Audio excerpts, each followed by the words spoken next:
meeting to order. Please stand for the pledge. I pledge allegiance to the flag of the United States of America and to the republic for which it stands, one nation, under God, indivisible, with liberty and justice for all. The record reflected all members are here this evening. Let's see. Principal, student rep. You guys got homework? We'll let you guys go first then. Okay. The end of our third quarter is on Wednesday, and right after that we have our Easter break going until Tuesday the 29th. Then we come back to school.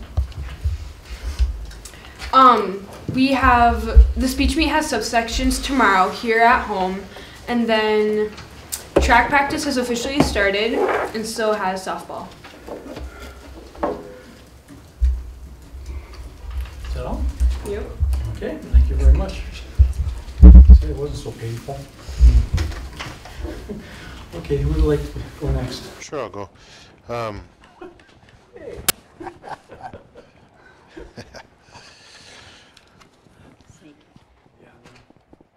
End of the quarter, like the ladies across the table said, is done on Wednesday, so we're heading into the fourth quarter.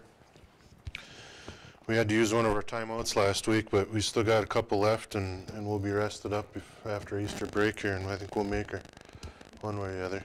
That was a little bit of football humor. I know nobody got it, but all right. So anyway, into the serious part. Fourth grade went to Laurentian Environmental Center last Friday. They were hoping for some more snow.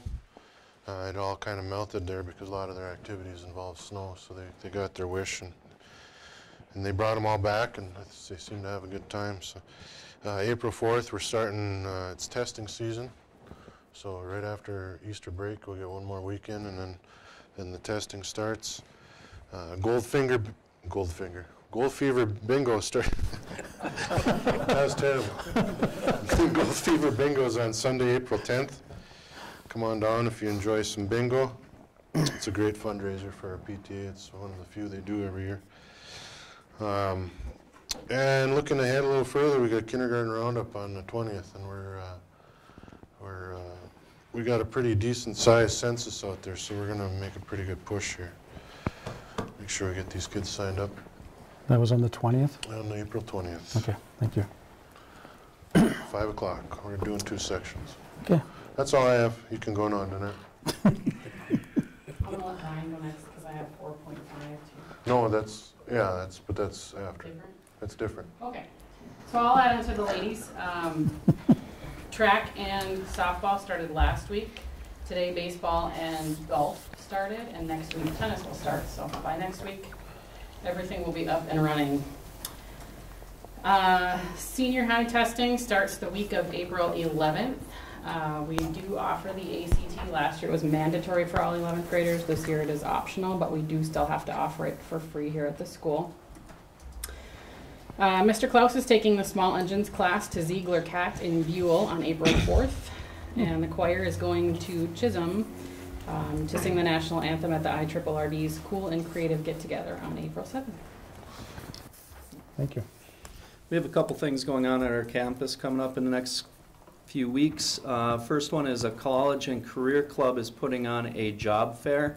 About 20 professionals, 20 plus professionals from throughout the area are coming to talk to the junior high kids about what it takes to get to their profession. This will be April 1st from 9 to 11 in the small gym. You're welcome to come and check it out. Also, Ms. Lodiger obtained a grant for Rachel's Challenge, which is named after a Columbine victim run by her parents. It's a bullying program that will be going on next year. It's 2 presentations to the school and 2 community presentations, and we're looking at beginning this next October, setting up a date sometime around then. Also, we have the junior high spring play coming up April 7th and 8th at 7 p.m. in the auditorium. And again, the MCAs are starting shortly after break, and hopefully everything will go smooth. Okay, thank you. Moving on, 5.0, agenda additions and deletions. I have a few. One I'd like to add, and you have 3 of them in front of you. One of them has 4.5 on there, but unfortunately we're already done with 4. So let's say 5.5, and it's going to be recognition.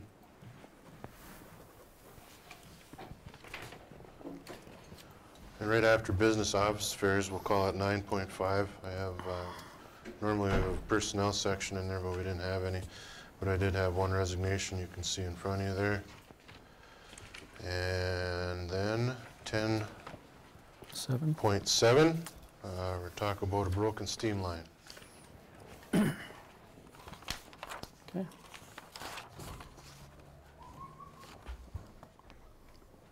Okay, that's all, Jeff? Yep. Okay, 6.0, visitor input. Anyone who's not on the agenda who wishes to address the board, they can step up to the podium and state your name. Okay.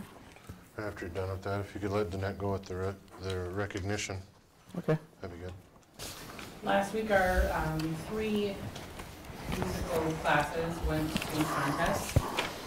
The band scored excellent ratings for the band as a whole. This was on Category 1 music, and no one else at contest played music as challenging.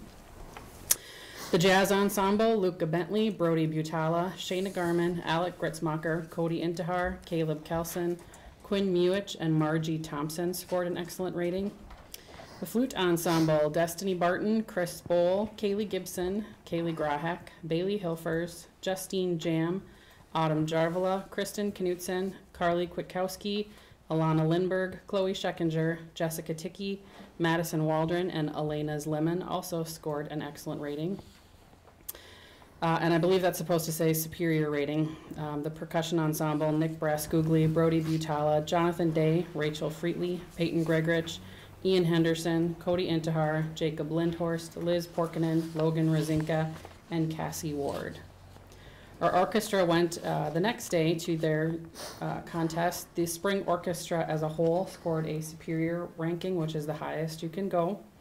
The violin trio made of Katie Rigstead, Annie Hain, and Nikki Heedy also scored a superior rating, and Jasmine Jam scored a superior rating for her violin solo.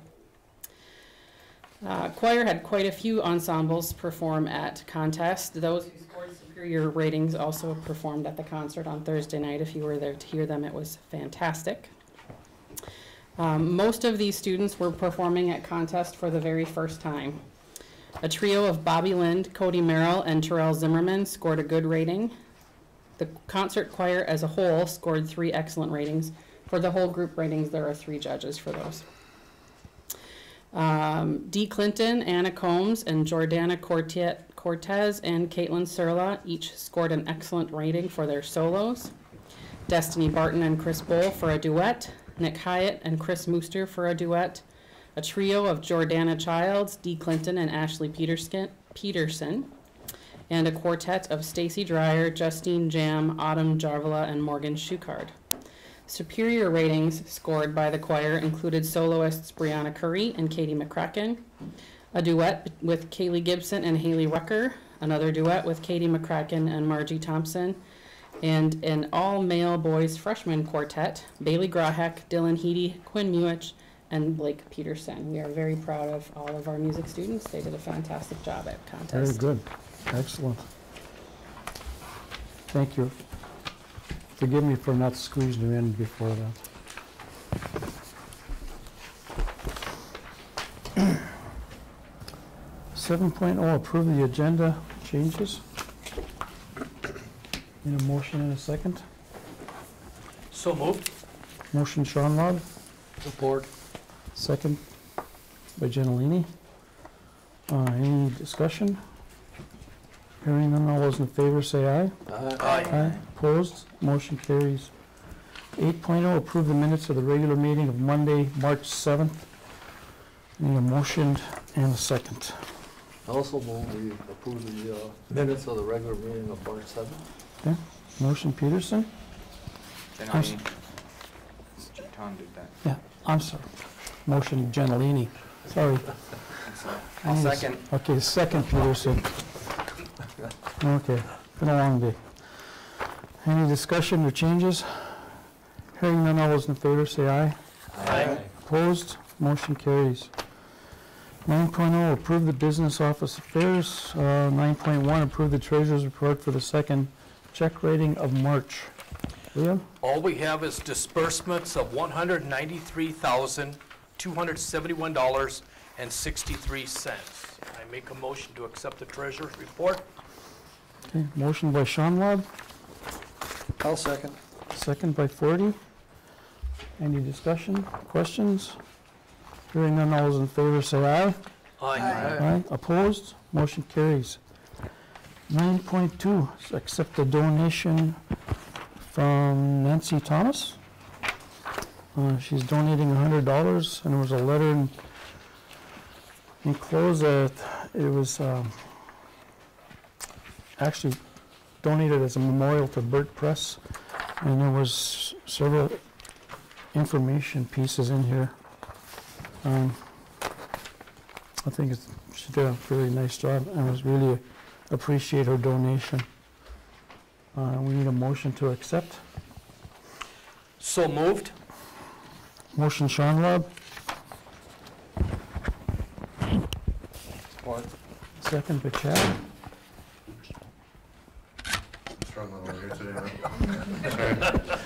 Okay, any other questions or corrections?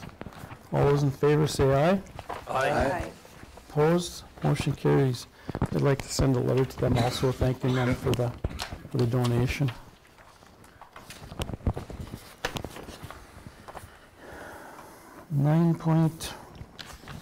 Well, there's no 3, 4, but 9.5, Jacqueline Gamer, resignation. She's currently working in the bear care program after school. So we'll have to, I just got this today, we'll have to post and find someone else. Okay. Can we include in the motion to post for it at that time? Sure. Okay. So I need a motion and a second. So moved. Support. By Gentilini. Motion Schonwab. Okay. Any questions? Hearing none, all those in favor say aye. Aye. Opposed? Motion carries. 10.0, new business. Report from Mr. Powers, Applied Insights North. I've invited John Powers back. He's going to give his final presentation on enrollment. Okay. I'm going to go back there so I can see it. The board has seen the background information for this presentation, Excuse me. but this is the full presentation. How much time, Mr. Board Chair, do you want me to take? I can do this short, I can do this long, so it's your discretion, and I can... Well, I don't know if the public has seen it, so Good. it'd probably be good. I know the board has seen it, but if you can have They've seen some, parts of it. you got and- something in between? Yep. I will. Okay. I will try for the Goldilocks spot, not too Okay. high, not too cold. That's fine. My name is John Powers of Applied Insights North out of Duluth. I've been in land use planning for over 40 years, all of it in northern Minnesota and Wisconsin. In the last 25 years, I've been doing a lot of enrollment projections and school planning work in association with architects and business or contract management firms. And in that time period, I have worked probably now on 20 different school districts, 24 different school districts, most of them in northern Minnesota, but also in Wisconsin, North Dakota, and just finished up one in South Dakota. So it's an expanding area that gives me an opportunity to look at a lot of different communities from a combination of my land use planning background, but as well as looking at it from a demographic perspective and a school education perspective, and hopefully put together what is a reasonable understanding of what's likely to happen with your enrollment over the next 10 years. And that's the purpose of the projection, is to give you an understanding of the dynamics that are going on in your district and around you that impact population, impact enrollment, and then to give you a sense of where your district likely will be in 10 years in terms of enrollment. Without trying to get it to the year-to-year number exactly, but to get that magnitude and trend line accurately. Okay. But I have to bounce at least the first question. I'll do parts of this and then I'll skip through it, part of this. Everybody asks, okay, so how good are these projections? Are they accurate? They are just that. They're not predictions, they are projections. My objective is to get the best information available to try to understand what's going on in your district and correctly identify the trend and the magnitude of change within your district in terms of enrollment. Is it going down? Is it holding steady? Is it going up? If it's going up or down, by roughly how much? I'd like to get the numbers accurate as they actually unfold, but things do happen. Economic development activities don't come through as planned. Some depart unplanned. Other things can happen in terms of birth rates. Other things apply to demographics that you cannot foresee. But the intent is to try to get that magnitude and direction of change. Now, and I took 6 of my projections that gave me the best timelines. And I'm not going to go into the details of all of them. I'm just going to give you the quick thumbnail sketch here. The 6 I looked at were from Grand Rapids on the other side of the range, Washburn, Wisconsin, Greenway, Nashua-Keewatin, Thief River Falls up in the northwest, and Deer River. And you can see by comparing the blue lines in each case, which is the projected value that I had, with the red line, which is the actual enrollment figure, that in some cases, hey, this was beautiful, right on target with Grand Rapids, Washburn, very good. Greenway, we got to the end point the same, but there was a little difference in the path getting there. But I still feel that I told them the right information, that 10 years out, this is where they were going to be. Nashua-Keewatin, there's some variation there between what was projected and what actually occurred. The major reason for that difference is that all the planned economic development, this was done just as all the $6 billion of investment was being planned. SR was on the books and everything. Well, they didn't come through, in some cases haven't come through yet, or to the same magnitude. And so some of that built-in extra population hasn't gotten here yet. Thief River Falls, pretty dang close. There's a slight variation in there, and it was caused by one little math factor being, it was accurate, but it wasn't what happened. And the superintendent and I just landed on a number, and it wasn't the right factors that played out. But we couldn't have foreseen what had happened, but there's a little variation there. Deer River had a projection going down. They actually came up. And the difference there is that that district is starting to capture more of the births in Itasca County than we had anticipated, at levels that were never there in the past. It was something that just, who would have thought this was going to happen? But what's happened is they just had more births. Their kindergarten classes have become consistently larger, and as a consequence, their overall enrollment increased, whereas we had projected that they were going to be more of a steady state. And you can flip through all these next ones. That's just the details on them. So the takeaway is that these are projections, not predictions. The intent is to get you the right direction and the magnitude. Year-to-year numbers are going to vary, but hopefully we'll get you to that right point for your planning purposes. And that's what you're doing. You're looking at long-range facility planning. What to do. You have 3 buildings, excess space. How are you going to plan for that in the future?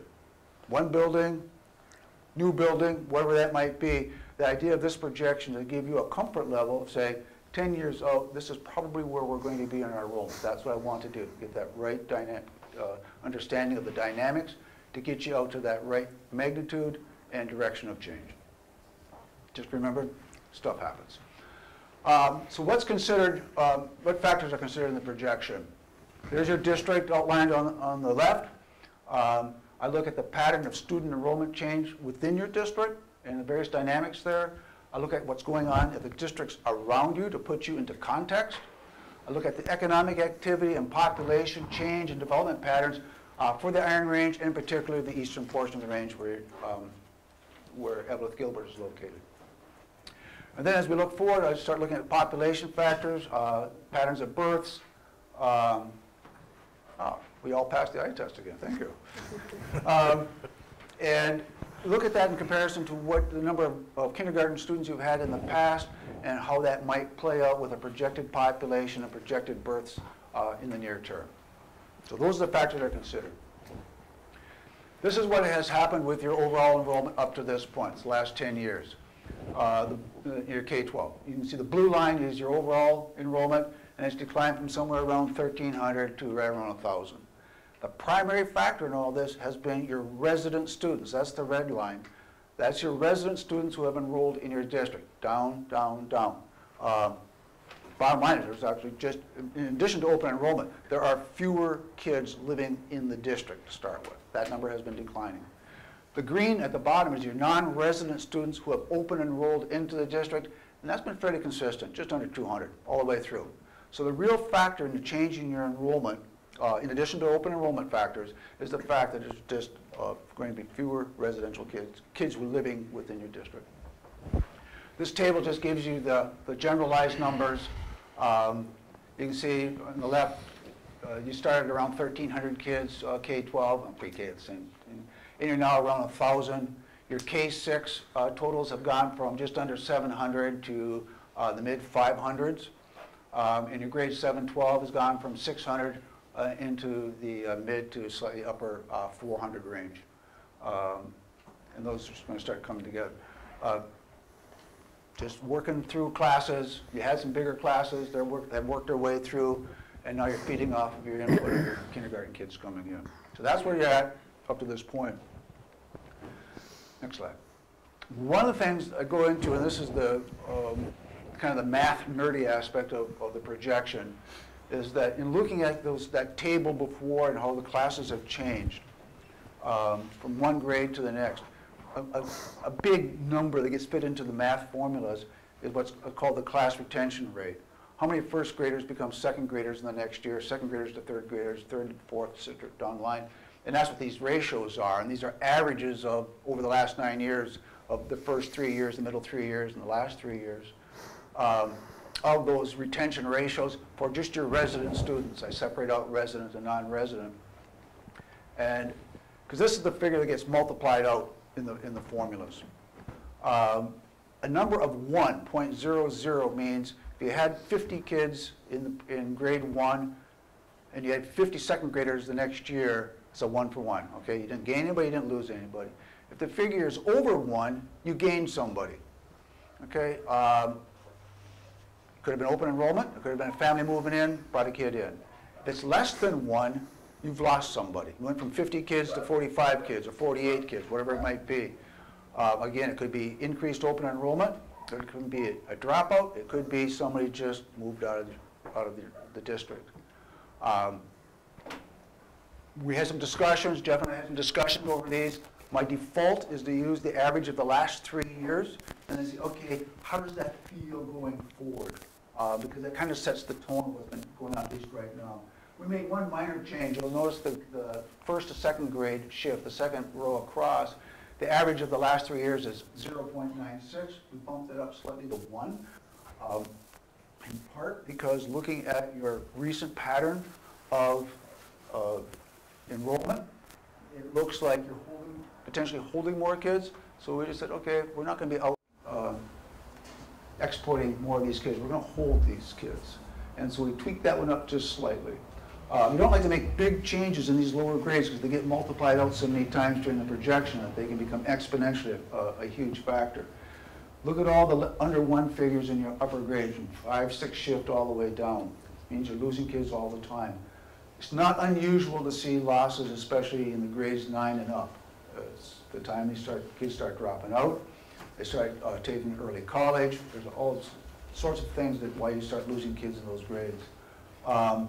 Losing kids less than that suggests either open enrollment losses or people are migrating out of your community for any number of reasons. We decided for the projection to hang with the column you see, maybe the one minor change. The next slide is just for the non-resident students. And I break them up because the populations quite often interact differently over time. And you'll see here, the only change we made from the column called the last 3 to the projection, again, was in the grade 1 to 2, and we just dampened that down. A 1.13 rate means you're gaining 13% more kids every year. That's a heck of a gain. Even when we're dealing with a relatively small number of students, that gets multiplied out. we just dampened that down, saying it's nice to be optimistic, but 13% gain consistently, and the historical record you can see doesn't support that. It's just a tick over 1, so we've brought that back to the average of all 9 years of 1.01. I kept the 2.3. It is high, but there's a history in this district of picking up kids at that level through non-resident students. And so the temptation would be to bring that down, but for the purpose of this projection, I kept that up. Again, we're not dealing with lots and lots of kids. If we were dealing with 100 kids per grade, this would be a huge impact. But we're not dealing with that many kids per grade, so I'm confident holding that one there. The history is there that you gain students for whatever reason at that point. We've kept that in. This is what's going on around you to help put you into context. So this is K-12 enrollment for the districts and the East Range Academy. Virginia is the largest district. Their K-12 enrollment has been increasing. A good part of that increase, as we'll see, is due to open enrollment. You are the second largest district in this area. You've already seen you have been declining. Mesabi East was slightly dropping. Then they had a spurt, and now they're probably at a plateau. They came up this year, but that could be within the range of variation in that plateau. Mount Iron Buell has been just ticking downward constantly over the years. Cherry is an odd one. The first 5 years, it's really a combination of Cherry and Cotton. And that's the only way to keep track of the numbers. When that district reorganized, you're only bounded now by Cherry as opposed to both Cherry and Cotton as used to be. And so it looks like they dropped. Well, that's just now dealing with Cherry's population. But you can see since that district reorganized, Cherry has been growing in terms of its K-12 enrollment at the remodeled school. And then you have the East Range Academy, and they sprang up out of nothing and hit a level, pretty much stayed there. They popped up the last couple of years to their highest numbers on record up to this point. So they kind of move around, but that's the level that they have. So this is K-12. Now this graph looks at the resident student K-12 population, regardless of where the students attend school.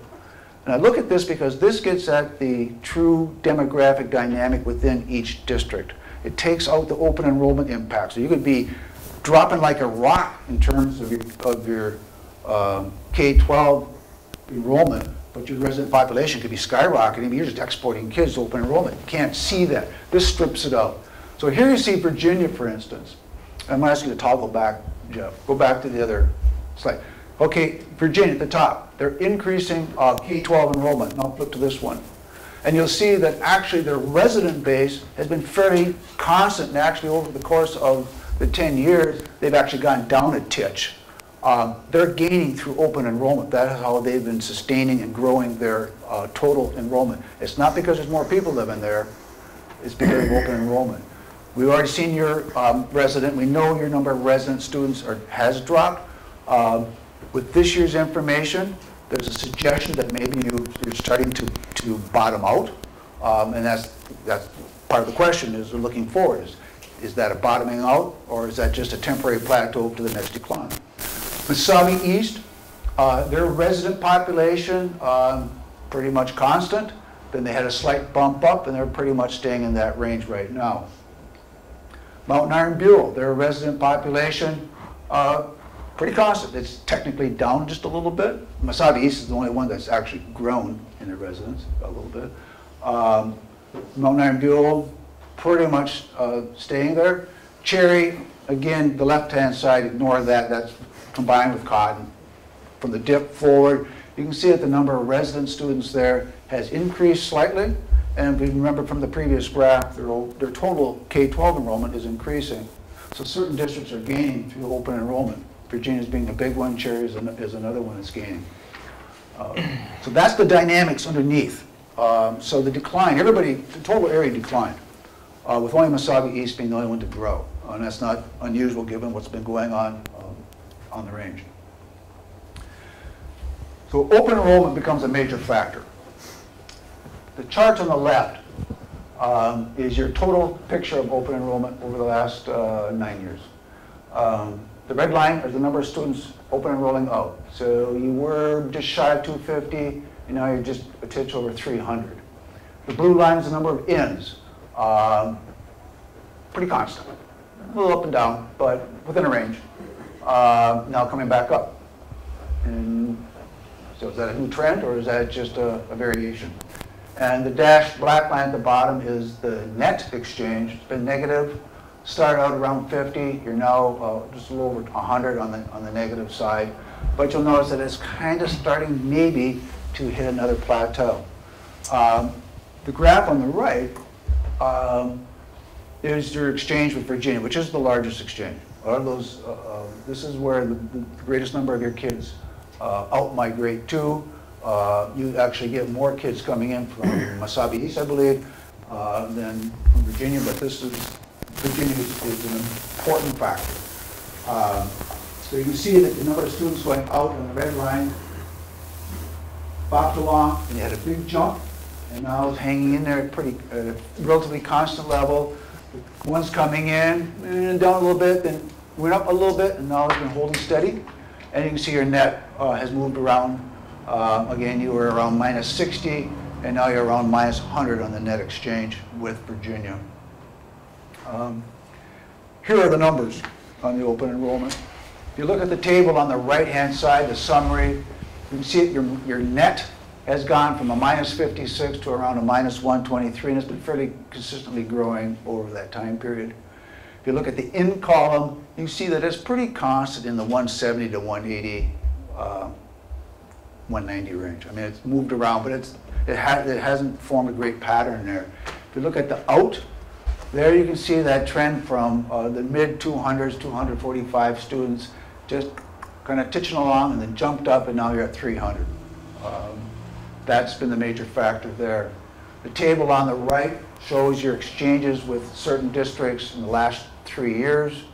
So you can see that Virginia, you've gone from 160 out to, that's 164, 162. I mean, you've really stabilized with them.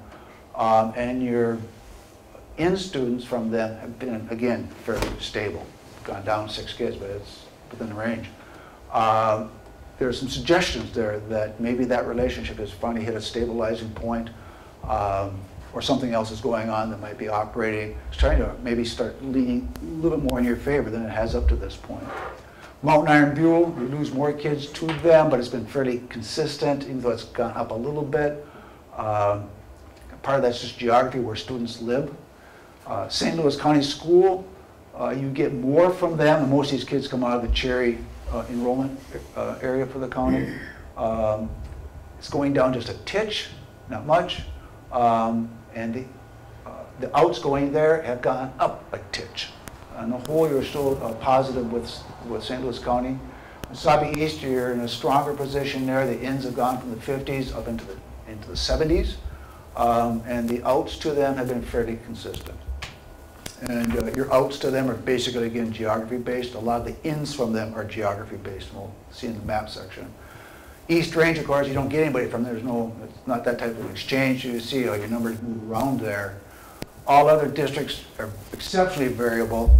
And the number of 5 for this year might change too, as this is preliminary information. But these are usually just 1 kid, half kid, 3/4 of a kid, and the district is scattered all over, in some cases all over the state. And then charters are pretty minimal losses too. Most of those are online charters, I believe. So you can see how your net exchanges in the last 3 years have been 115, 116, and this year's 123. Of course, this year is not finalized. Starting to stabilize. And I think that it's important. At your request, we geocoded student information by where they live and by what school or district they attend. Just for the record, we're only dealing with the data that's their address, what grade they're in, the district they're attending, and the district they're from. So the name information, any personal student information is stripped out of our information. You have it, we don't. This map looks at your incoming students who are open enrolled into the district. And of course, the map is bigger than this. This is just a part of it. The complete PDF is, the district has that, and you can look at that. If you look close, you'll see all the little red dots, and that's where they're coming from. So if you look over on the right-hand side, that light, whatever you want to call that, yellowish color, that's Mesabi East. And you can see where the kids are coming, and a lot of them are down that lake area. It's more natural for them to come this way than it is to go all into Aurora to school. Preference is to be here. Could be work-related for their parents coming through here, working here, or working in Virginia. It's just to make more sense to come here. Hopefully, it's programmatic interest as well. You see a big slug coming out of Virginia. The dots pile up on each other.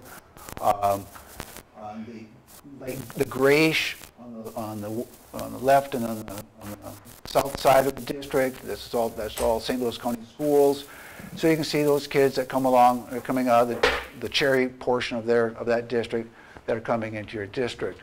There's a few dots that are located in your district. Those, how can you open enroll if you live here? But a lot of those are foster students who live here but are technically enrolled. Their home district is still someplace else. So that's a technicality and not an actual open enrollment in the sense of these other ones.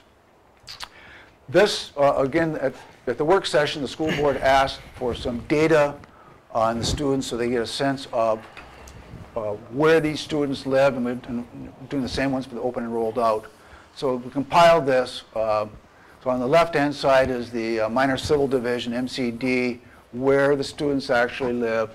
Your resident students are the next column, so obviously they're from within your district. And then the open enrolled in are the whole next sequence of Virginia, Mountain Iron, Buell, St. Louis County, Mesabi East, included Hibbing, Eveleth, Gilbert is also there. Those are the stray ones. And then the school readiness program we treated as a separate batch of students, just so you can separate that pool out. It's a mix of ages. And you just start seeing where the students are coming from.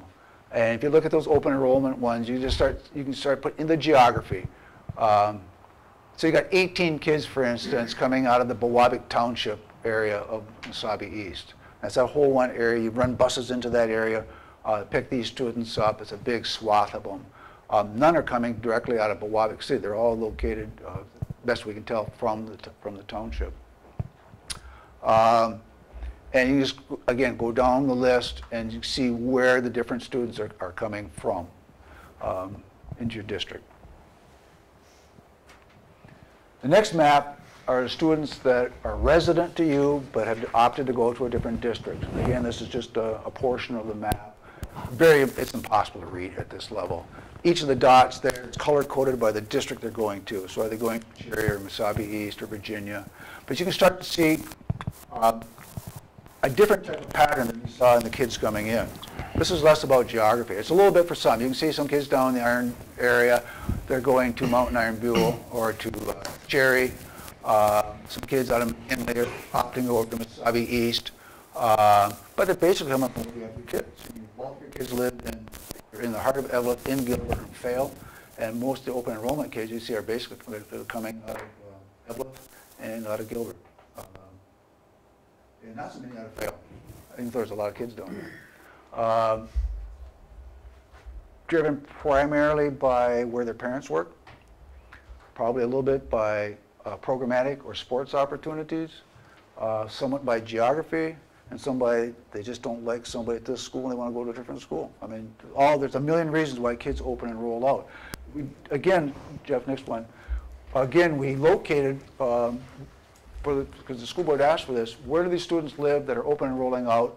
Because I think the idea was, do we talk to these kids, their parents, somehow or another to find out why they're open and rolling out? It's a chunk of kids. You're losing 300 kids at roughly 10 grand a pop. That's a lot of money going out the door that could be here for programming purposes.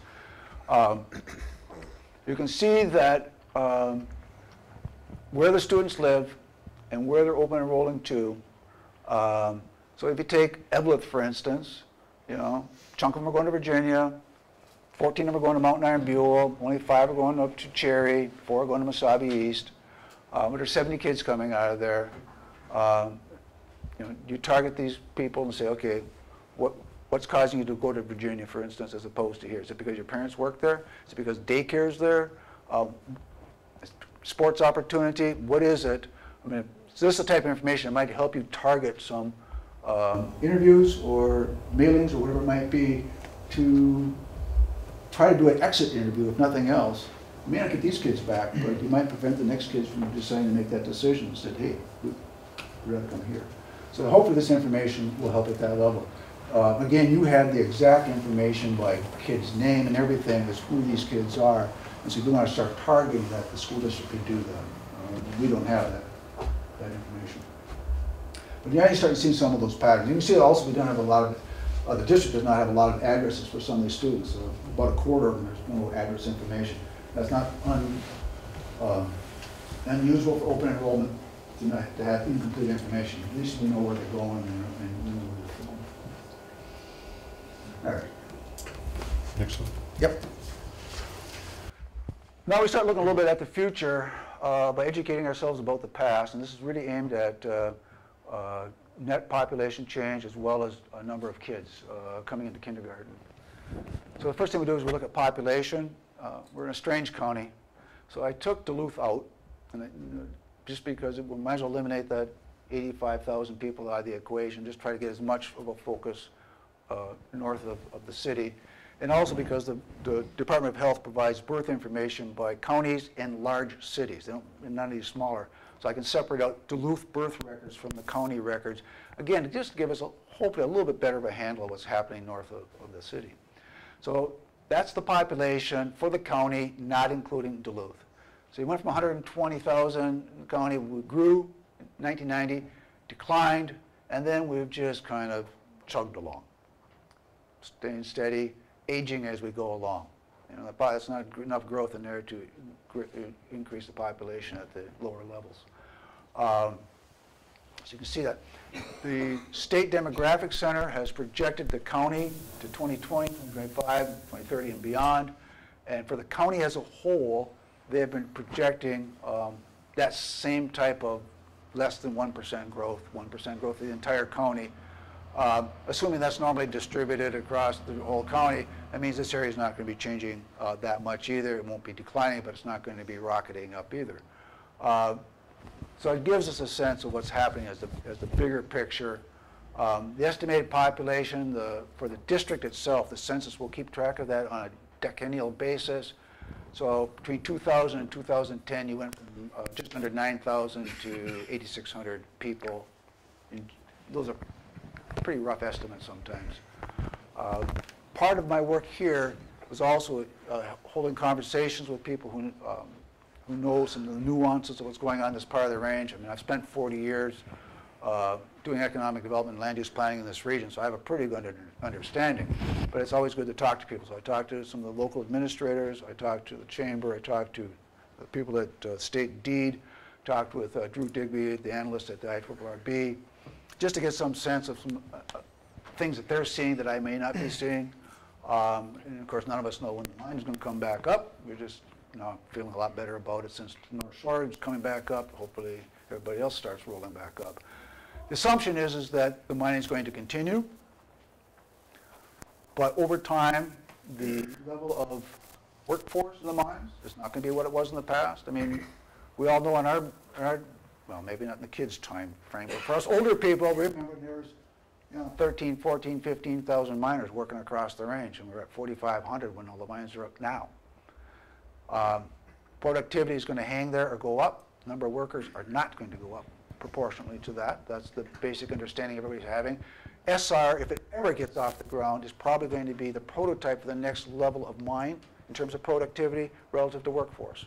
And that's not going to be anywhere near to what that used to be in terms of the mines we're familiar with. Probably the bigger thing that's going to impact us relative to mining is going to be the turnover in the workforce. As the workforce that's more my age continues to retire out, and they're doing that. There's been like 1,200 retirements here in the last half dozen years across the range in the mining workforce. Gets replaced by younger workers. That's going to help retain population that would otherwise leave and bring back some population that had to leave for economic reasons, would love to come back to the range and work here. that's probably going to have more of an impact on school dynamics and population dynamics than any new job generation. That's because it's a turnover. And if it's a turnover of, say, 2,000-3,000 more jobs, that's 2,000-3,000 more households at good paying jobs. So that's an important part of it. The rest of it is, you're all familiar with it. The Quad Cities is the hub for this portion of the range, Hibbing in the middle, Rapids on the other end. There's going to be kind of a centralization going on. The ZUP's closure in Aurora is kind of a harbinger of that type of activity where places on the periphery are going to find it very difficult to be competitive. It's going to happen more and more in the three hubs. Yeah, it's not here because most of that's going to be happening in Virginia, Mountain Iron, but the impact and the people living there don't necessarily have to be there. So you're going to be all part of that bigger neighborhood of this portion of the range. So those are some dynamics within the bigger dynamics, and I think they actually favor this area as opposed to not favor this area. It's also helpful for this school district to have a place like Fayal, which gives you a mix of, you've got small towns of Evelyn and Gilbert, and then you got a lake area. And that helps attract people and hold people to your area. So those are part of some of the demographics when we look at this. Then we'll go to the next slide. And you start looking at that in the context of kindergarten kids. And that's the toughest piece to project. There's a lot of moving parts to this too. We look at the population, we talked a little bit about that. We look at the number of births that have occurred over since 2000. We look at the number of women ages 15 to 44. Those are the ones primarily having births. So how many are they within that population? And then you look at the county projections. And we look at some optional fertility rates, you know, where they've changed between 2000, 2005, 2005 to 2010, 2010 to 2015. You know, the same number of women are not giving birth to the same number of kids in those components. They go up and they go down. And there's a little bit of crystal ball gazing going on in that, but it's also some hard analysis.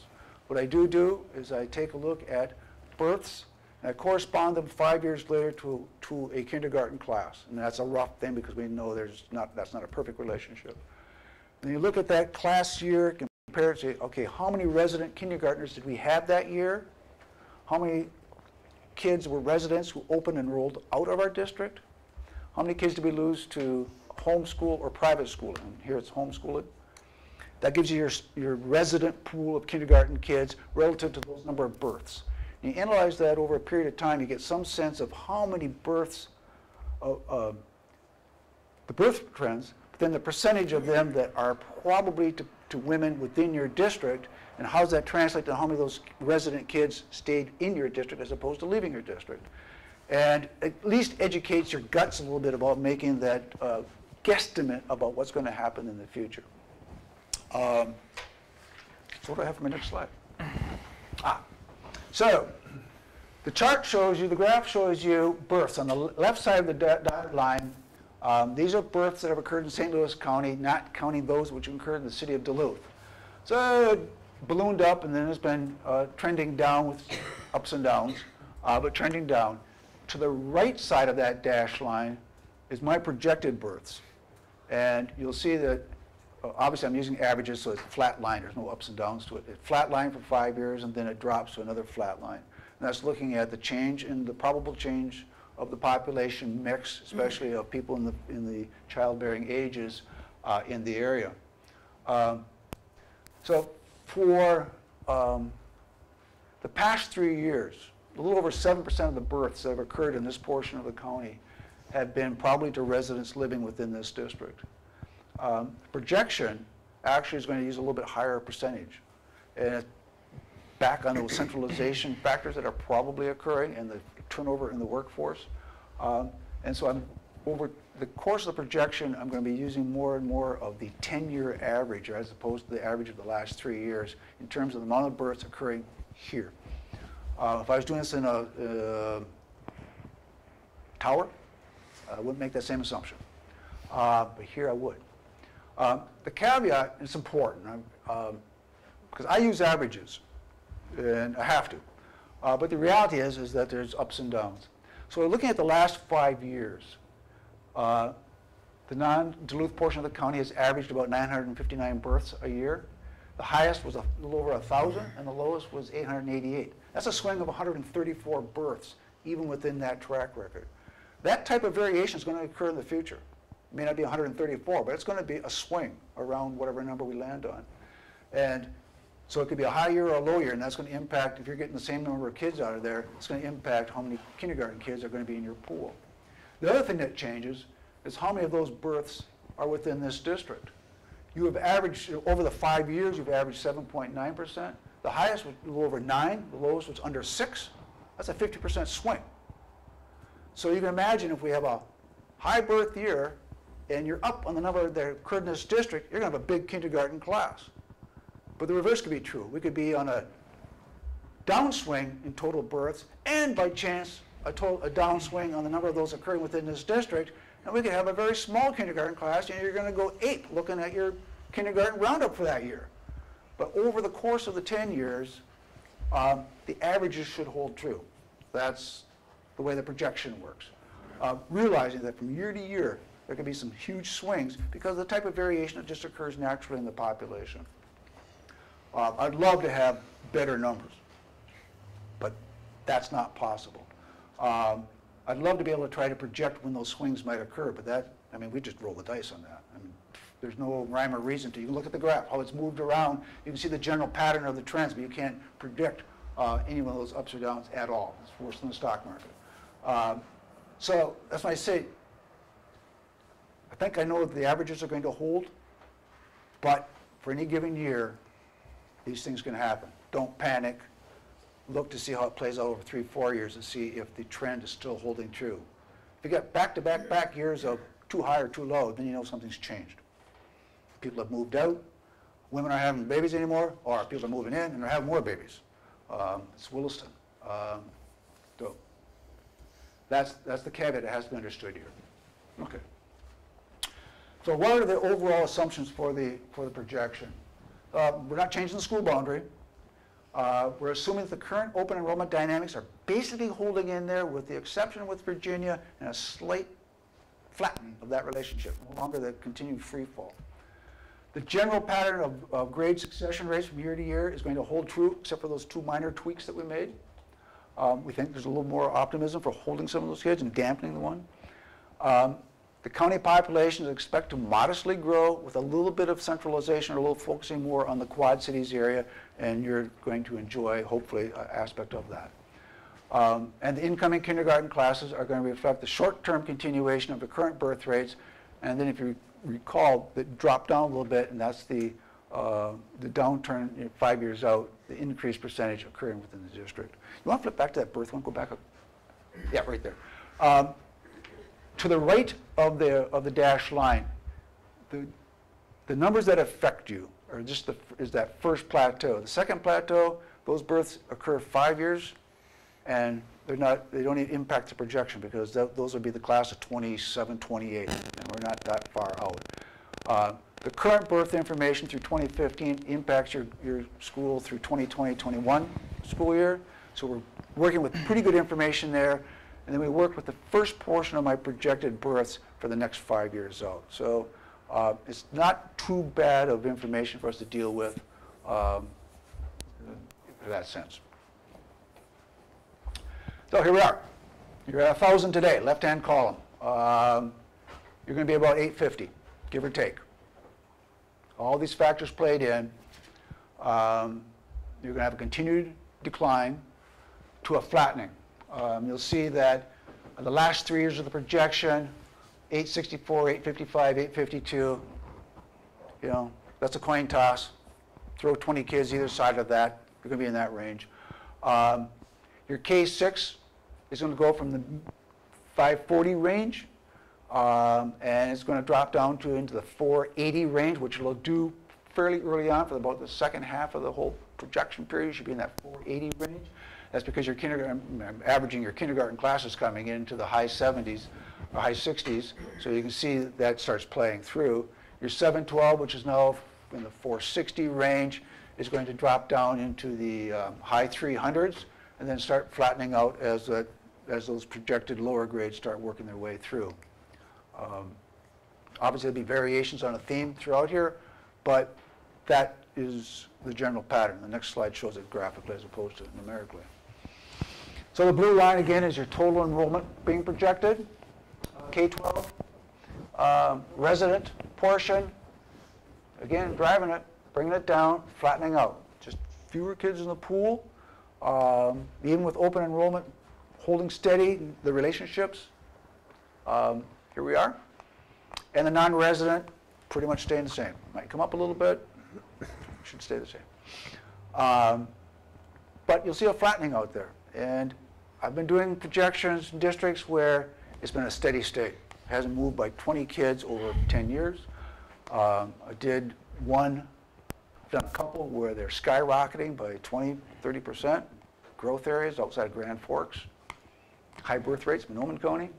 And I've done them where they're dropping like a rock and continuing to drop.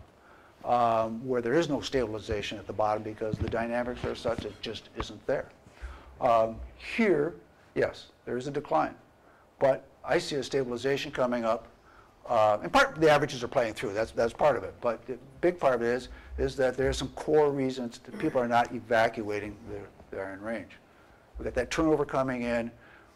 That's going to have a major impact. What that does for the district in positioning, by the way, is there's roughly a titch over 300 public school districts, K-12, in Minnesota, ranging from dinky ones to under 100 to 30-some thousand. You take all the ones that have more than 5,000 students, take the largest districts out, and you're down to around 269 districts in the state. The median size, it's just, the math worked out freakishly. The median size, half below, half above, is 850. That puts Evelyn Gilbert 10 years out at the median size school district. I'm working with a school district that's got 220 kids. That's I told Jeff, tomorrow I'm clearing this one out and I'm starting on Hill City. 220 kids, they're going to hang in there. They're going to do their best to hang in there. I've done, Wheaton just got beat for the girls' Class A championship in basketball. Did their enrollment projection. They're at a steady state at 400 kids, 500 kids. They're not going anywhere. These are districts that position themselves, see themselves as saying, hey, we like where we're at, and we're going to make it work. Same thing here. You can look over your shoulder at Virginia and say, that's the biggest district around. I just say, it's, yeah, but we need options. We need a lot of alternatives. Big is not necessarily better. I just finished doing an enrollment projection for Groton, South Dakota, which is 15 miles outside of Aberdeen. Aberdeen has a school district of 4,500 kids. Groton is 600. Groton feels wonderful positioned the way they are. They are that small school alternative out there where they can provide some different type of education opportunities that Aberdeen couldn't even hope to reach with 4,500 kids. And your situation here is nothing even remotely looking at that. So when I look at it and say, you are well positioned. This is a good sized school. This is not a podunk school that's disappearing off the face of the earth. It's less smaller than you were. It's smaller than when I was a kid. When I went to Grand Rapids, you guys beat us up all the time because you had 3,000 kids over here, and we didn't. Now they're the big district. Times change. But you're here, and this is a good place to be. This is the size of school where you can do some real good educational stuff that can't be done in a larger school or a smaller school. So you're kind of that Goldilocks position. So my takeaway on this is, even though people say down is bad, I don't see that at all, given the work that I've been doing with other schools. I see this as an opportunity, especially when you have the opportunity to right-size your facilities with your type of educational approaches you want to take, instead of trying to make old space work with this size of population, create new space, whether it's remodeled or brand new, for this level of enrollment, and have your educational stuff built around that with your learning opportunities, and now this becomes the model. We're in a public meeting. Is this broadcast? If I malign Mountain Iron Buell, is that a bad thing here? We'll see it. They'll see it? I don't know. Mountain Iron Buell's just got some money to add on to their school, right? Essentially, they're adding a gym and some classrooms. It doesn't sound to me, and I haven't seen the details, so I will be maligning the district with little information, that they've really looked at changing their educational approach. All they're doing is getting rid of the old high school in the old part of town, which is a good move. That makes sense. It doesn't sound like they're doing anything that's really going to grab you. Cherry, on the other hand, smaller school. When they changed, when that school system went through, and when Jeff was still at Babbitt, right? No, Cotton. You were at Cherry. Cherry and Cotton? Yeah, that's right. That's right. They made some changes. And look what happened. The district is going up in enrollment. And it's still a smaller school. They did something there that caused them to be attractive. They just it wasn't business as usual. In fact, one of the things we talked about in that whole planning process with the St. Louis County Schools was we're going to have new schools, but we can't have the same educational approach. If it's just the same old stuff in new buildings, it won't fly the referendum. And it was close enough as it was. So we had to come up with something new. The district did. And Jeff worked on that program over there to help come up with a new educational approach in that whole district.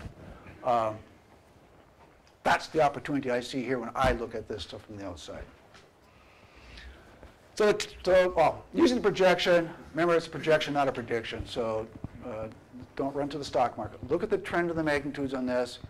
The real thing to look at is your incoming kindergarten classes. If they start varying dramatically, and I mean dramatically, consistently over a period of, say, 3 years or so, then something's gone wrong there. And clearly, you can monitor the open enrollment either way as to whether those assumptions are starting to go wrong, or all of a sudden you're losing 50 kids out of all your classes because their parents have left the school district. Those become obvious things. But outside of that, the annual variations, the pattern's starting to move in that right direction. I believe that's the direction it's going to go. So highlights, you're going to continue to decline. That's an 18% decline, but it flattens out. It's driven by a reduced number of resident students. We talked about the K-6, 7-12 changing, and you're going to be placed in the median size of school districts in the state of Minnesota, which is not an unenviable place to be. I will take any questions of any type.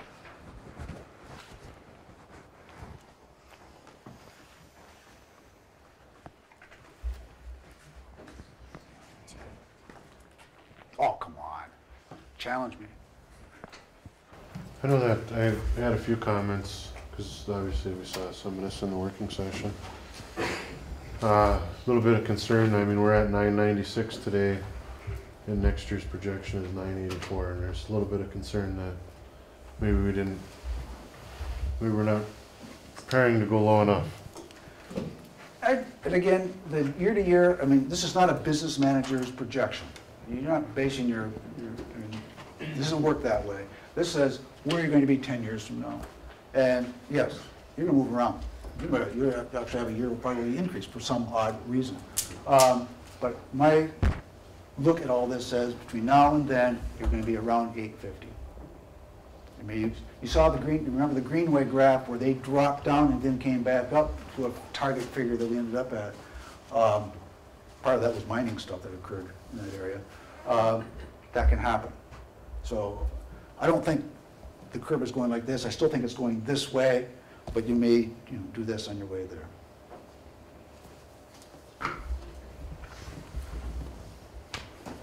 Any other questions?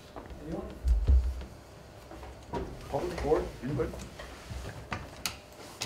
Well, with this, you have the PowerPoint. I made a PDF of that so that PDF can be posted online so people can see it. It's like, don't like having PowerPoint because PowerPoint can be changed by somebody. And then the maps that we did are all in PDFs, so those will be posted if you want or shared for sure. We did those for the outgoing kids, your enrolled kids, incoming kids, and for your school readiness. So there's a set of maps there that gives you a sense of the geographic distribution of your students as they are this year. And I thank you very much for having the opportunity and the privilege of working with you. I haven't worked in this part of the range, and all the enrollment projections I've been doing, I haven't worked right here, so I've really enjoyed being able to look at this portion and hopefully do well. Thank you, John.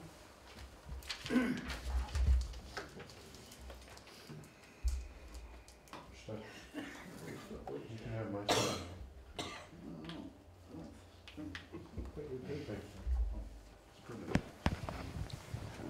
Thank you. Thank you. Okay. We're finished with 10.1, moving on to 10.2, discussion on budget parameters. What is your pleasure on this?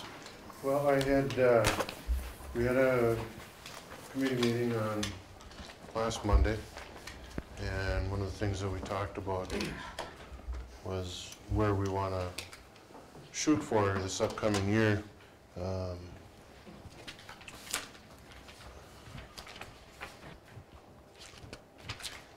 Pass that to your right.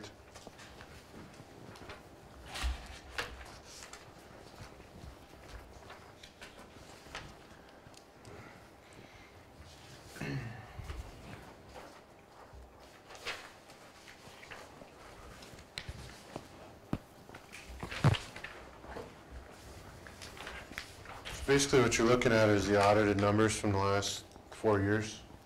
These came right out of the audit, 3 years audit book. You can see where fund balance is, and the idea was at the end to eliminate the mining royalty money that we have to show you where we would be if that wasn't here. So you can see that in 12-13 we would have deficit spent by about 206,000. 13-14, 713,000, and then we did a little better last year at 267. We're probably going to be in the 800 to 900 range this year. And as we go through the budgeting process now, I'm just looking to get a feel from the board of where we're comfortable at. We know we're going to get about way less in mining royalties this year. We're looking at probably $300,000 this year as opposed to the $1 million that we've been getting. And knowing that our target is upwards north of $1 million for next year in deficit spending without that. I wanted to have a discussion of where we're comfortable at, because it's anything that we eliminate at this point is not going to be that much fun. Well, personally for me, I think we're gonna have to try and cut this down in steps. I don't think we can't do it all at one time. There's no way. I don't even think you can even go in half. I think we're gonna have to take steps. But I don't know where we're gonna cut to where it's not gonna affect the kids in the classroom with our teachers. That's the biggest thing that concerns me, because we've cut and cut and cut over the last 20-some years, so I don't know, but for discussion. That's my take on it. We're going to have to do it in steps, because I don't know how else we're going to do it. Over what period of time? Over the next 3 years. I would say we're going to have to try and cut $300,000 a year to even come close. And it may not always work out that way, but we have to have something to shoot for.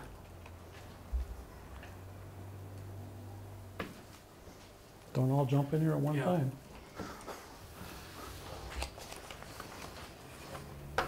Where it's going to be, I don't know if I can identify where it's going to be.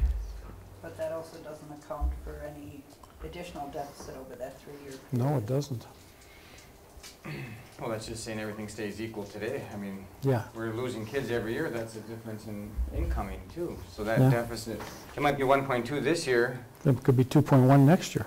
Well, exactly. Yeah. So I mean, Yeah. I get what you're saying, that we got to step it out, but at the end of the day, I mean, I guess it's more of a strategy right now and proportional to enrollment versus just a fixed number, you know. I mean, it should be We have cut so much out of our curriculum over the last 10, 15, 20 years. And people say, well, geez, that was just the fat. Well, there's no fat in education, I feel. It's a building block for the kids. And I do not want to see 40-some kids in a classroom for us. No way. I'd rather see lower elementary than higher secondary, but that's not always the greatest either. But there's been nothing so far that's advocating 40-plus kids in a classroom. I know. The highest number we've seen be in the higher 20s, and even that's giving people ulcers. So Well, it would give me ulcers. I don't disagree with you, but I mean, let's not misstate the fact either, because there's been no discussion of the 40-plus. No, But but I worry about it. I think we need to to go forward, I think he's being generous in his presumption on that number for next year. I realize, you know, we're gonna have some ups and downs over the next few years, leveling out at that 852, but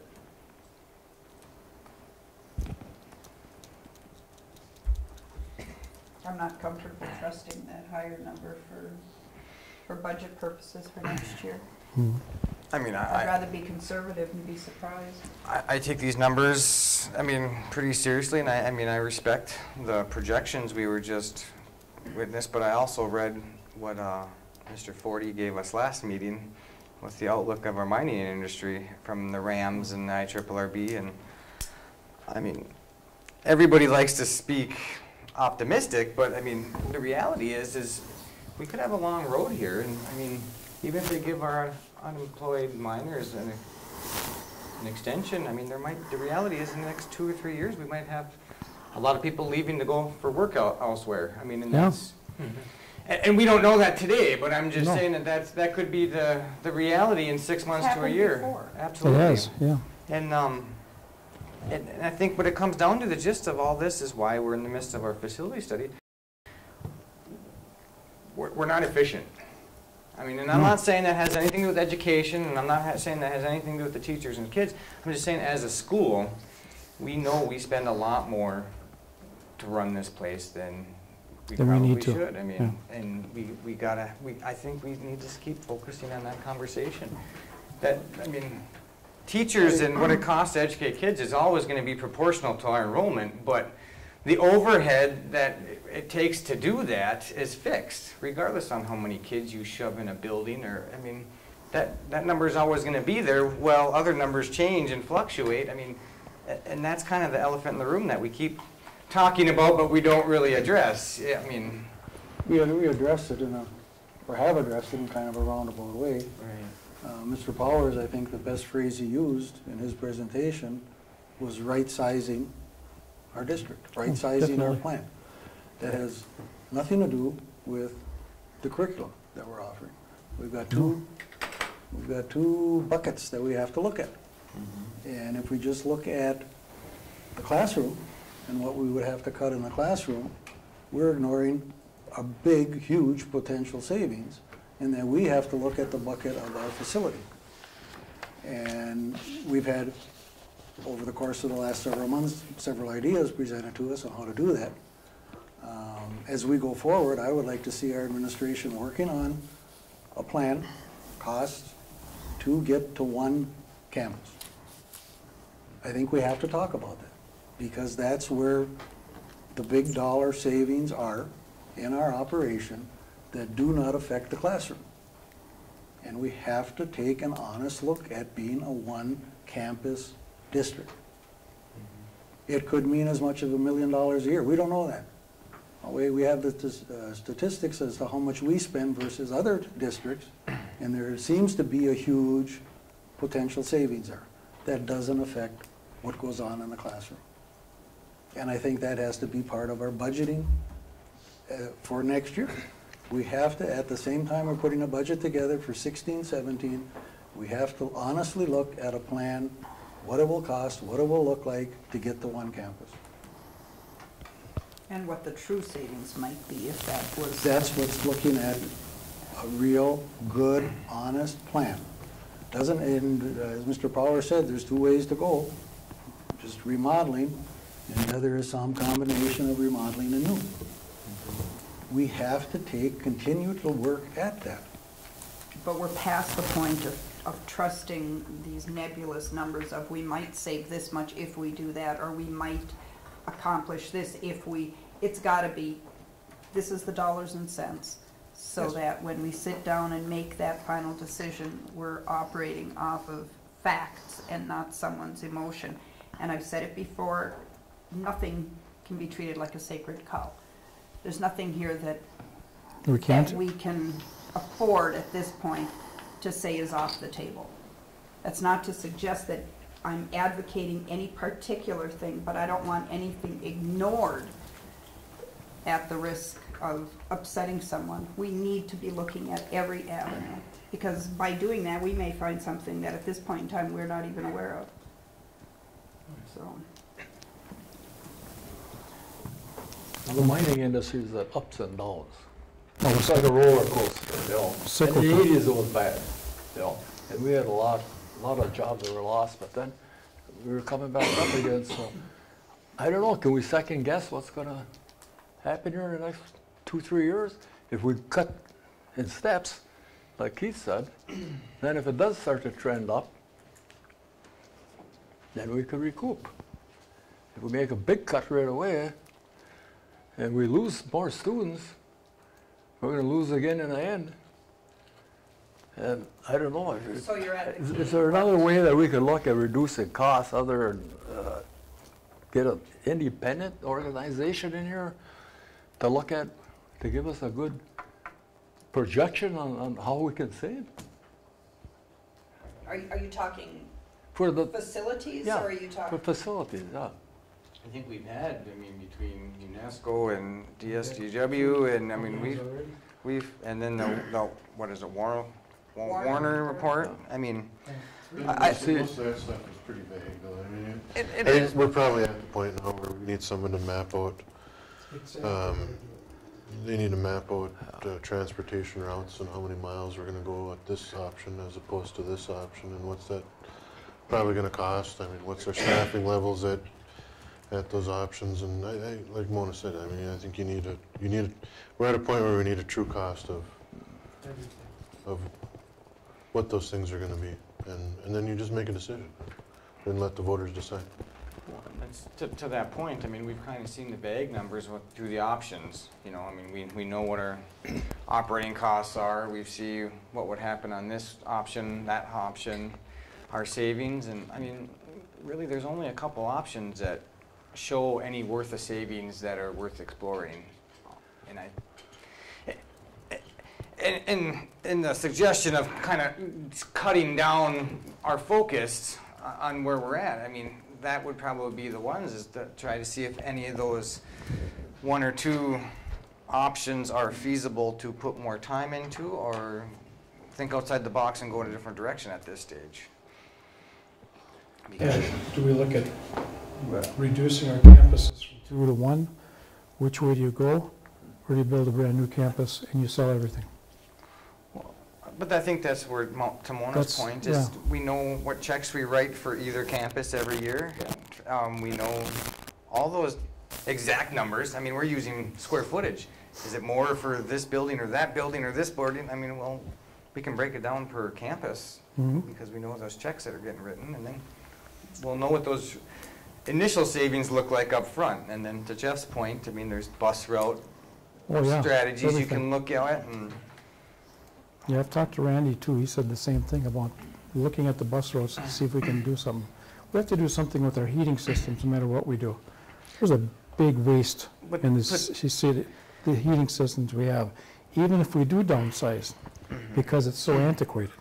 to the point of our funding, we had that funding meeting the other day talking about what this would look like and that would look like to the taxpayer. And Yeah. I mean, we know that initial tax, number, but I mean, that's only one funding mechanism through the equalization of the state or something. Wasn't that kind of what he presented? I mean, there's other things, and if we can collaborate through the IRRB, well, that helps subsidize that number, or maybe in another month, Mountain Iron will be more apt to talk to, depending on how they go. Or, I mean, there might be other funding mechanisms that would help ease the blow to the end decision too. That we could. And I know there's not, some people in Mountain Iron aren't happy about the way they're headed. But to Mark's 40's point, I think our administration should we have start to worry looking into about these and us. go from there. Going back to what you said, Michael, with UNESCO, there were 3 scenarios that they presented at that time with how many millions of dollars and where we could save on energy with motors and different ways with a payback of 15 years of like $3 million, over $3 million payback by doing this, different things. Maybe we should look back at that report that they had. We still have that report. I mean, we haven't implemented any of the suggestions that they made at that time. No, nothing's been implemented. And they went through all of our campuses, both campuses and all the buildings except the junior high. They didn't do the junior high building. And on the other side of the coin of what Mark was saying too is that instead of doing one campus, if we kept both of them and reduce it, at least we would have an idea of what we're spending now, just reducing the spending. We would know what our transportation cost is and other stuff. It's just that we wouldn't be using, we could somehow eliminate part of the buildings on both sides, keep both of them open. Because like it was brought out by DSGW, what was it, like 80-some%? And we're only using 60 or something like, you know, to that effect. We're using 60 or 80%. So eliminate that 10 or 20 or 30%. That's a reduction there as a savings. Plus we already know what transportation costs are and other stuff because we're already in both campuses. Yeah, we have roughly, I think, there's over 400,000 square feet that we do not use. Right. I mean, that's the size of most bigger schools. We have to do something. We just can't sit back and do nothing. It may not be popular. It may not be popular with all of us on this board even, but we have to do something. I think saying it a little differently, one of the options that we need to cost out is one campus. All of the students on one campus, be it at Gilbert or Evelyn. We need to look at one campus. The other thing that, as a base, seems to me that will generate the most operating savings outside of the classroom is being in one campus. And I think we have to look at that. We have to establish with reasonable numbers what that base is. Then we can look also and compare it to continuing to run two campuses, both of them downsized. What advantage is there to that? Or what additional cost is there to that versus the base? I think we need to establish the base. I am all in favor of coming up with a base as soon as we can, and that would be part of our budgeting process. If we know where we could get to by being on one campus, that would help us decide if how deep we have to cut over the next 2 to 3 years until we can get to one campus and still maintain our curriculums. But we got to know what that one campus looks like, cost-wise, as far as I'm concerned. We need to do that. But it has to be based on factual numbers. Yes. And Not And emotions. not special interests and you know, this pie in the sky that we keep hearing, well, you know, you build it and they will come, or you make this change and you know, and the sun will shine and the unicorns will all be out in the yard. I'm tired of it. I mean, give me some We need hard facts. facts, some figures that have some substance. And if we have And whatever those options are, then we have something to look at. But we were provided with, we hired a firm, we were provided with a timeline that didn't even come close to being met. We're many, many, many months past what that time frame was. Yeah. We do not have the time to continue to sit around and wait for somebody to decide if they're going to do what we hired them to do. So if we're going to have, whether it's our administration or a third party come in and provide this for us, and I'm making a presumption that a third party would be needed, I think so. whatever time frame they provide to us, we've got to hold their feet to the fire and get it in the time frame they themselves gave us. The last time around didn't work. No, it hasn't. I just had one question. Look at our balances between the two banks. Looking back from 2014 to this year, those balances are pretty close to each other, the money that we have in reserve. But I look at it too, decisions that this board make now, the election year, we're going to put that on the shoulders of the next board coming on. We don't know who's going to be sitting on that board either. The can's been kicked. I mean, that's but- the point here, Tom. Yeah. The can's been kicked for years, and this royalty money's been hiding it. I mean, The only reason our bank balances look good is the gift of time that we've received. If it weren't for the royalty money that we're receiving, our bank balances would be pretty sick. If we had operated the same as we have over the last couple, 3 years. Now we know that Chris is bringing North Shore back online, so, you know, this can pick up, like I say, you know, that steel industry's been like a roller coaster over there. I mean, can I just And comment on you that? can't second guess them. I mean, Tom, we got 30 years of data that said regardless on the mines being cyclical, we've always been trending down. I mean, Well, still looking so- at, how are you gonna do it? You're gonna compare the cost of the Gilbert campus against the Evelyn campus? Absolutely. Yes. Why not? And Yes. that's your- Yeah. Yes. We write them And checks. see We which ha- campus is we have what- to know something about it regardless of the way you feel emotionally. I know how I feel about it, but we have to do it to make this district survive. You have to.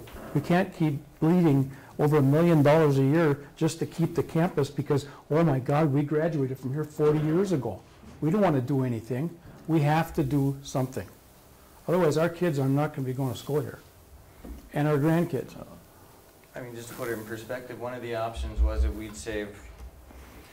spend $1.2 million extra a year per square footage in the formula for students or whatever, and we started going through the options, and if we reduce this or we reduce that, I mean, we no matter what option we presented, remodeling or changing and, you know, pushing kids around and this and that, I mean, we never equalized that operating.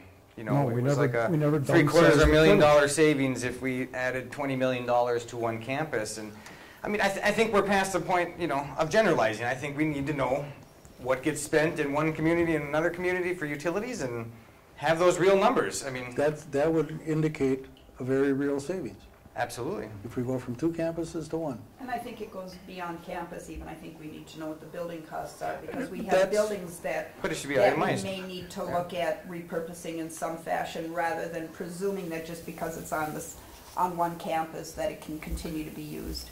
That's Mhm. where Absolutely. the remodeling part, as Mr. Powers alluded to, and the new construction comes in. What can you do, just remodeling?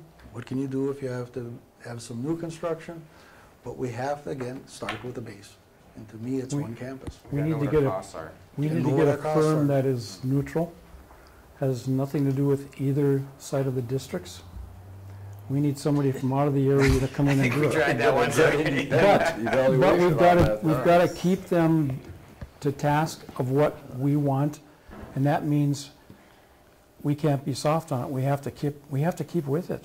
Otherwise, why spend more money again? And no excuses. At this stage, we got to figure out what direction we want to go with the facility, but I think at this part of the conversation, our superintendent wants to know what our strategy is for the budget. I think we It's have to kinda- look at maybe cutting at least a third of what you're projecting, $800,000 to $900,000 deficit, and I don't know how the rest of you feel, but we have to do Personally, I think something. Doesn't feel like enough. I think it should be just give us a I'm bunch just, of I'm options. just throwing it out No, there. I Where do you wanna understand. I'm go? just saying, I don't know what the answer is either. I'm just saying it Well, doesn't. I was gonna throw out half, but I thought it I'd might say be all more of it. palatable. All of it. What does all of it look like? We think it might be 1.2 million. What does that look like? Oh, well, you know what? If it really looks that bad, maybe we can always walk it back a little bit before we. Part of it might be enough if we know in 2 years, being on 1 campus is going to generate Any $1 million savings. of savings. Then, making smaller cuts now is justifiable.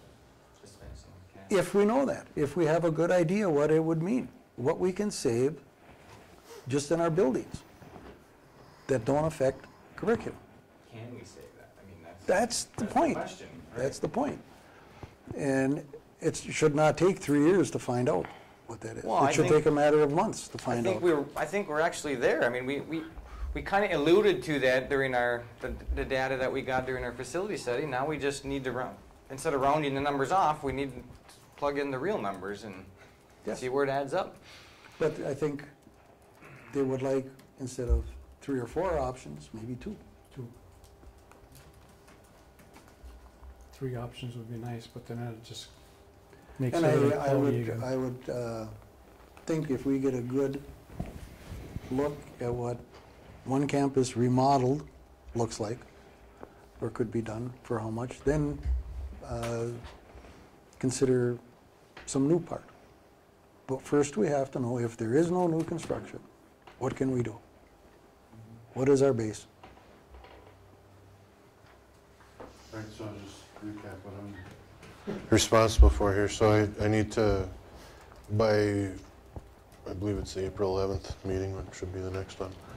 I need some type of plan of how we're going to obtain that information and a time frame. And in the meantime, I'm going to show you what $1 million worth of cuts looks like. I would like to see that, because that could well be our target. Or less, add back, not make that cut. If we have some reasonable justification for not having to cut that deep, if we know there's savings coming down the road. I mean, just as a comment, I mean, we as a district, can we quantify, there's that word you love, what we pay for 2 campuses, or do we need to bring someone else out there? I mean, do we know what the electricity is that we pay to the city of Gilbert versus Evlith, and, you know, can we break it down to that, and hey, you know. That was part of what we're paying for now, and I haven't seen it, so. But I'm saying we write the check, so we can certainly tell you, I mean, basic utility costs, but there's lots of other factors in there that, depending on. Transportation's a killer. Transportation is, depending on where the kids are going, is a big one. We spend a ton of money on transportation every year, more than what we get. But is that because of 2 campuses, Yeah. or is that just because we're rural? Everything. 2 campuses is part of it. It's part of it it. is. Being rural is a big part of it, Well, but 2 campuses is also a part of it. The other part of it is staffing. I mean, we have lots of duplications in staffing with 2 campuses that we might not otherwise. Well, that's that, and then the only reason why I question that is because we went through the whole sections thing the other night at the budget. I mean, that's pretty straightforward. If we offer this many classes, we got to have that many teachers. I mean, does it matter where they are? But it does, because it's all a matter of timing. You still have to schedule these people. I mean, if they need to travel to go somewhere else, Right. I mean, it gets That's a little an extra. sticky. And there's a cost to that. And there's a cost to that. So some of that, I mean, yes, we can get done. Some of it, like the transportation thing, I'm going to tell you right now, I'm probably going to look for somebody to Yeah, I would estimate expect that. how much that's going to cost. That's a specialty thing. Are there firms that you might know or you could find out about that could help us with the rest of it, getting some hard numbers that would be beyond, you know, what you could easily provide? You know, there's just so many hours in a day, and we recognize that too. Right. Well, I think that'll be part of my goal for the 11th, is I'll have some type of plan for you to look at as to how we're going to achieve that. And maybe even at that time, if we had some names or firms or whatever, right, that we could look at and maybe get I them might all. even invite a few people to come talk to you. I mean, That would be fine with me. all right. Yeah. It's That's nice to what have we'll do. visitors. Yeah. It's nice to have visitors. Sure. Yeah. Okay, I'm good. Okay, so you got that? Yep. Okay. Moving on, 10.3, discussion on daycare. Real brief, I don't want to, on May 17th, we're going to participate, and as we get closer, I'm sure we'll want a couple board members to participate as well, and the chair can pick those members. But there's going to be a meeting between the city, the IRRB, and us, and just with a mediator, just as a discussion of what can this community do for daycare, not necessarily us, but as a community, where we're going. Because I think all the players involved understand that there's a dire need for daycare in this community. So there's a discussion there what they want to look like. But it's an easy conversation for others to have when they continue to put the financial burden on the schools. Right, and all of those players understand that we are currently the financial burden, and they appreciate what's going on right now fully. So you're going to set up a meeting with this? Well, actually, the city is, it's already there. I mean, it's on May 17th. May 17th? As I understand, they've hired a facilitator? They hired a facilitator for the meeting. Do you know what the time is for that meeting? I don't know that one yet, no. I But hope as we have it during the middle of the day when nobody's. as we drive closer, though, I'll give you some details on that. Okay. That's probably good for tonight. Well, actually, it isn't. There's one other thing I wanted to ask. So the last time we were here, we invited Chickagami to the table, and they said that they would like to be on the agenda once a month. second meeting every month. Feelings, because obviously it'll be another meeting before that comes, but I Yeah. mean, is that something that you're interested in, not interested in? As I'm setting that up. Well, I know there was a split decision on that amongst the board itself, so. They got It makes nothing to no- say. I mean, what's the point? But we did ask them to keep us updated, and now they said they would, so I hate to Right. just slam the door on them. Well, they can if there's something to say. Other than this meeting projected for May 17th? That's probably the city. Has there been any update? She called Kathy the other day and asked to be on the agenda at the end of the month, just to reiterate, because they had asked the last time they were here. So. Mm-hmm. All right, so if they're not on the agenda, then there's no updates. It would happen at that time, I'm presuming. Oh, you're asking what we think about having them on the agenda? I Right. mean, Mhm. if they choose to, sure, Yes. why not? Yeah. But I mean, Mine, Sure. yes, Okay. Yeah, as a report, yes.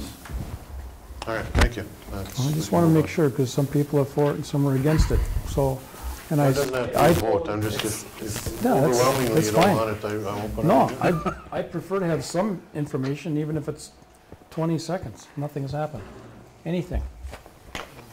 That'd be great. All right, thank you. Okay. Moving on, 10.4, approve the request for the summer ADAPT program. This is a little earlier than maybe we normally, but our Carol Kostich, our DAP person in the Franklin, did ask me if it'd be okay if they use a school suburban and some classroom space this summer. This is something they do every summer. They have a group of kids that they work with a couple days a week. So Do you know what the cost is of this? I don't remember what it is. for the district, Yeah. nothing. Nothing, just the use of the suburban. Right. Okay. I suppose there is a cost of depreciation, but as far Yeah, as but I think gas they- and stuff like that. I think everything else is paid for, I believe. So I don't have a problem. We've done it before in the past for many years, so. I'll make a motion that we approve the request from the Summer ADAPT program for the use of the suburban and the training for their people to use our suburban. Go ahead. So motion by myself, support by Leon. Okay. All those, any discussion on that? Hearing none, all those in favor say aye. Aye. Opposed? Motion carries. Thank you. 10.5, approve the InterQuest Detection Canines contract for 2016-17. This is also a yearly thing that we've done for a while. It's paid through the Safe School funds. I don't know, you want to throw 2 cents into it? You're the one Sure, that we uses bring most of it. InterQuest canines here once a month. Typically, it's during the school day. We alternate what day of the week and whether it's morning or afternoon. They will do special events. For instance, last time the band went on a trip, they met the band here at the crack of dawn to check bags. This year they will be at prom. Well, you just blew that one. If the whole point of this is to stop them from ever bringing it, and I do think it works as a fantastic preventative, deterrent. right, yeah. Yep. As long as they hit the parking lot too, we might be all right. I will make a motion to approve the contract for 16-17 to InterQuest Detection Canines. Okay. Motion Peterson, I'll support, go ahead. Oh, this Support. might, yeah, me this. 30. Any other discussion? Hearing none, all those in favor say aye. Aye. Opposed? Motion carries. 10.6, set a closed session to discuss negotiation strategies. So moved. Motion by Sean Lobb, support by, Somebody else. I'll do it, I don't care. Any other discussion? Hearing none, all those in favor say aye. Aye. Opposed, motion carries. 10.7, proposal from JK Mechanical for the steam line repairs. Jeff? Last week on, well, for the last 3 weeks, we've been having boiler issues, and they're kicking out on low pressure, and initially we had a water leak that was traced into the parking lot that we got fixed, and then a little while later they noticed some steam coming out of the ground. We've got a chunk of pipe somewhere between well, it's right outside the band hall here, between the boiler room and the Franklin, that looks like Swiss cheese, and it's spewing steam right now. They started digging up the ground, and you know, the piece of pipe that is actually perforated right now is small, but in order for them to find good pipe to attach to, because these are high pressure connections, they had to go back 80 feet. So it's a good chunk of pipe and the condensate pipe as well. We were got a little sticker shock when we saw this one. We thought it was going to be a $4,000 or $5,000 thing. We were going to have them come in. So Randy is working on getting some different quotes from some different companies, but I got to get this fixed before we meet on the 11th again. So I guess I want to make you aware that this is hopefully the high end, and I don't know what you guys want to do with it. It's not, obviously it's not a budgeted item. This is outside of this is where we're at. This is the line that goes from the boiler room up to the Franklin. Yes. Okay, that has to be fixed. Mm-hmm. We don't have a choice on that. Any other discussion? I mean, I'm not Questions? asking you to approve this one, particular not. one right now, Oh, but you're I not. guess if you could, I don't know, just tell me $20,000 and hopefully it'll You come want to in lower. wait for another bid? Well, I can't, because I got to get it fixed before we meet on the 11th. You need authorization to get it fixed, and I need to get it fixed. Yeah. let's get it fixed. Why not just make the motion to okay the fix? Whatever the cost is, we don't control that anyway. Yeah, we don't. I mean, if we got Just a say bid. up to 20,000 of it. Okay, I'll make a motion to fix the steam line for up to $20,000 for total project cost. I'll second. okay. Motion Peterson, second 40. Any discussion? This is the stuff that we deal with, I know, and we it's don't. not budgeted, and this is Yeah. our old buildings and maintenance costs. Right. Thanks. Yeah. Any other discussion? Hearing none, all those in favor say aye. Aye. Opposed, motion carries. 11.0, Superintendent's Report. I got a few things to go through here. One, I just follow up to last meeting. Ms. Sebo talked about the ALP program. She did complete that program approval to the state, and that's in, so we'll let you know if that gets approved or not. I think she had a very good application twice. She's smiling. When you download the wrong form the first time, it's kind of a little frustrating, but she got her done.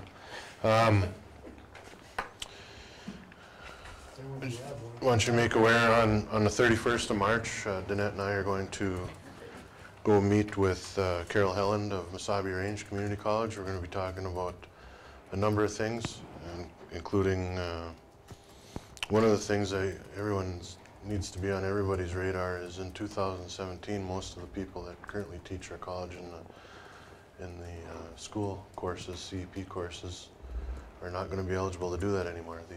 The colleges, the union, teachers union in the colleges passed standards as to who can and cannot teach those classes in the future, and most of our people will not be eligible to teach those courses. So we're going to talk about that. We're going to talk about sharing tech courses, possibly across the highway, and we'll see where it goes. I don't know. We're two very different organizations, so but it'll be an interesting conversation. I think tomorrow or the next day, tomorrow or Wednesday, they're going to be done with the asbestos removal in the Manual Arts Building. They finished up, or actually started about 12 days ago, so they're ahead of schedule. Project cost came in $20,000 under what you approved, so that's a good thing. There's 20,000. I just dumped that into a steam line. All equals out, right? Yeah. We talked about the facilities thing earlier, because I was going to ask you what you want me to do next. This morning, and I got the hearing results for the junior high and the manual arts training. We will have those on the next agenda on the April 11th. You have to vote on approving those, accepting them. Most of our spring sports have started. I know that at the last meeting when we hired spring coaches, I told you that we would evaluate as the numbers came in.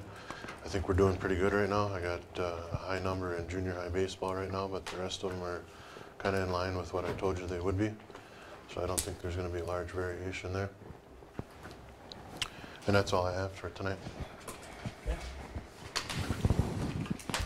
Okay, So we have to go to closed session. Let's take a quick break and then we'll come back in here. When we're done with the closed session, then we'll come back into open session and adjourn the meeting. Thank you all for coming.